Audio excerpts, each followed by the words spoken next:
Alright, so chapter 4 is going to deal with covalent bonding. And so another terminology that's commonly used for covalent bonds is called molecular compounds. So commonly you'll see molecular used for covalent interactions or sharing of electrons.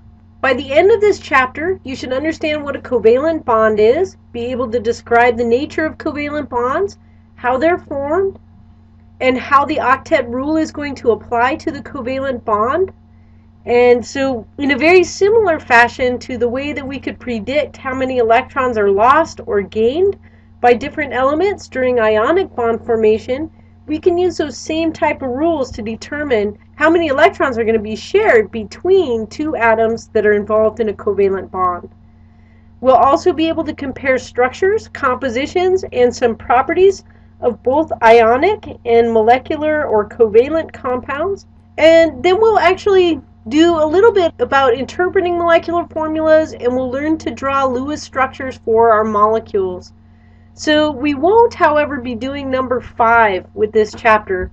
We're going to save our talk on molecular shape for Chemistry 105, and we will come back to that right before we start the organic chemistry section. I think it's more useful to talk about geometry and three-dimensional shape when we start getting into the organic chemistry. We will talk a little bit about polarity, however, and go over our concepts of electronegativity, when we're going to have a nonpolar or a polar compound that's going to get formed, but we will not at this time go into how this corresponds to the molecular geometry of the molecules. So we're going to modify that section just a little bit.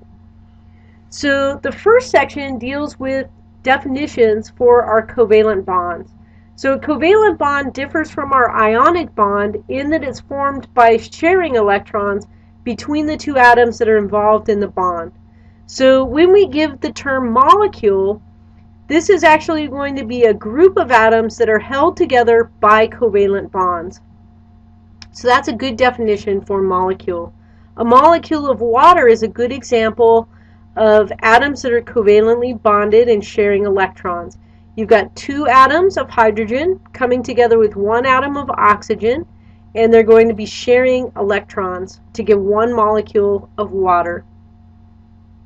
So one of the things that we can note to help us determine when we're going to have an ionic bond versus a covalent bond is the nature of the atoms that are going to be involved in that bond.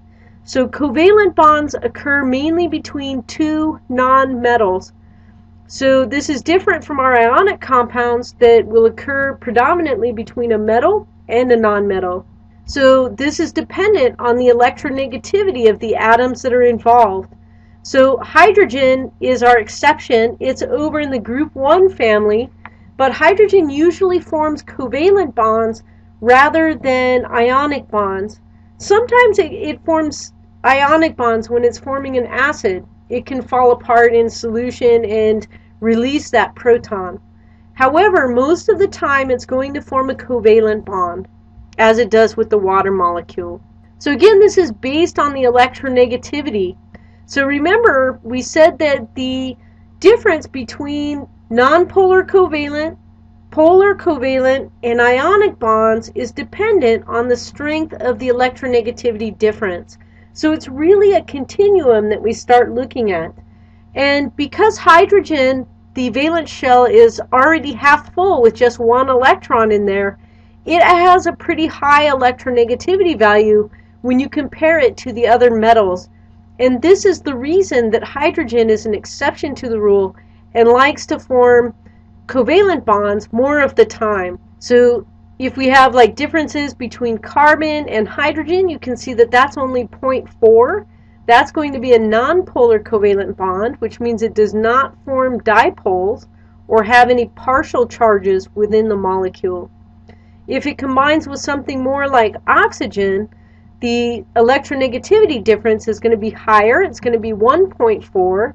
And so we could see with our water molecule that we were talking about here that this one is going to form a polar covalent bond, which means that the oxygen is going to hog the electrons more of the time, and the oxygen will display this partial negative charge. So it'll be like electrons spinning around oxygen, oxygen, oxygen, oxygen, and then once around the hydrogen. And so when it spins around once around that hydrogen, it's going to be very electron poor. So the oxygen is electron rich and will give a partial negative charge. The hydrogens are electron poor and they'll give a partial positive charge. And so that sets up very unique dynamics, especially when we're talking about our water molecules.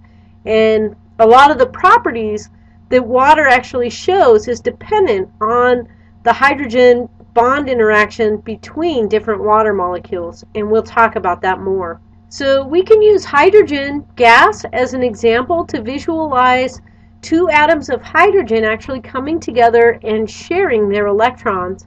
So we can think of the hydrogen, the H is kind of representing the nucleus of the atom, and then the electron that's in the 1s orbital, which is spherical. When the two hydrogens come together, their electrons are going to be paired up in the s orbital, and you can see that that s orbital gets kind of modified or extended to include both of the hydrogen atoms, and you'll have the electrons spinning around each of these atoms. So this would be a hydrogen molecule. And with covalent bonds, you can actually represent that molecule by putting two electrons in there, like they've shown here. So this is indicating the shared pair that's between these two atoms. You can also, and you can write that without having to have this big circle there present, and you can put the H's much closer together. So this would be a way of representing a shared pair of electrons by the dot expression. So this is Lewis dot configuration. You can also represent a shared pair of electrons by a line. And so this is going to be very useful, especially in Chemistry 105, when you start drawing the organic chemistry structures are mainly going to be covalent linkages. And so you'll show covalent bond by the use of a line drawn between the two atoms that are covalently bonded. Or you can use the molecular formula. In this case, it's going to be H2. So when you're thinking about covalent bonds, the bond length is going to be very important for the ability of the atoms to actually share the electrons. If atoms are too far apart, the attractions are too weak and no bonding is going to occur, because the electrons have to be close enough to the nucleus of the atom to actually go ahead and spin around it. If you get too far apart, the electrons cannot see the other nucleus. They don't feel that positive charge from the other nucleus. So if the atoms become too close, you're going to get a strong repulsion that occurs, and that's also due to the two nuclei. If they come in very close contact, the proton that's at the center of the hydrogen atom is going to repel the other proton in the other hydrogen atom. So for bond length, when they're optimally separated, the energy is going to be at the minimum. And so the distance between the nuclei at the minimum energy point is called the bond length. So in summary of what we've learned so far, covalent bonds occur primarily between nonmetals, so two nonmetals coming together. Hydrogen is a unique element and an exception to this rule because it has very high electronegativity values. And so hydrogen, most of the time, is going to form a covalent bond. So when we're looking at our bond energies, this is a nice graph. When the protons are too close, they're going to have repellent forces that are going to be interacting here, and the energy is very high. When they're at just the right length, like baby bear porridge, it's going to have a bond length that is suitable for causing these to have covalent bond interaction. If they're too far apart, the electrons cannot see the opposite nuclei and it cannot spin or orbit around both of the atoms. So this is pretty intuitive or pretty straightforward. And so this is a pretty straightforward concept. Too close is not good. Too far away is not good. You have to have just right so that you can share the electrons, keep them attracted to the nuclei of the opposite atoms, without having the nuclei actually be too close and start repelling each other. So if we look at an atom that has more valence shell electrons, we can use chlorine as an example. Chlorine is in row 7 on the periodic table, and so it's got 7 electrons in its outer shell. So it's very close to finishing its valence shell. It's only going to want to gain one more electron, or share one more electron. So when you've got the two chlorines coming together, you can see it's got seven electrons in the valence shell, and these are placed around in pairs, singly first and then in pairs. And so we'll see that we've got 3 pairs here, and then there's one that's missing its partner.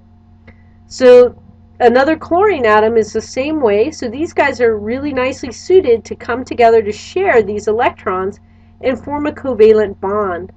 So their electronegativity differences are the same. You've got 2 molecules of chlorine, each at 3. The difference between the two is 0.